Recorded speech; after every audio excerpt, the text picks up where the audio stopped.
पश्चिम बंगाल की राजनीति में बड़ा सियासी बवाल।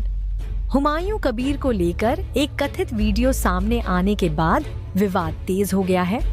तृणमूल कांग्रेस ने वीडियो जारी कर आरोप लगाया है कि हुमायूं कबीर 1000 करोड़ रुपए के डील की बात कर रहे हैं, जिसमें 300 करोड़ रुपए एडवांस देने का भी जिक्र है।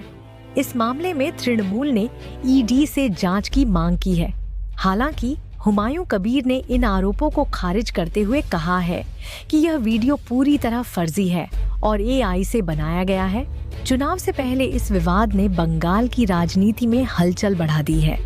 अब देखना होगा कि इसका असर आने वाले चुनाव पर क्या पड़ता है।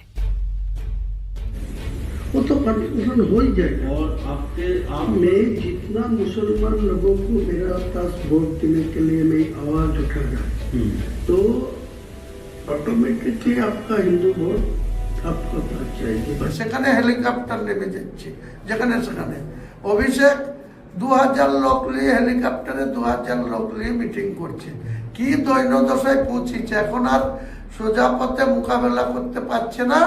এআই করে ভিডিও বানিয়ে হুমায়ুন কবিরকে মেলাইন করার চেষ্টা করছে।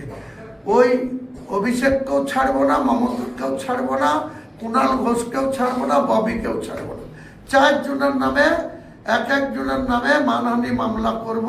প্রমাণ করবে আমাকে যে বিজেপির কোনো নেতার সাথে আমি কোনো লেনদেনে আছি, কোনো জায়গায় একসঙ্গে এক ফেমে বসে মিটিং করেছি, কোন হোটেলে করেছি, না কোন রেস্তোরাঁয় করেছি, না কোন পার্টি অফিসে করেছি, প্রমাণ দেবে। তা নাহলে এক জনের বিরুদ্ধে মানহানি মামলা করব এবং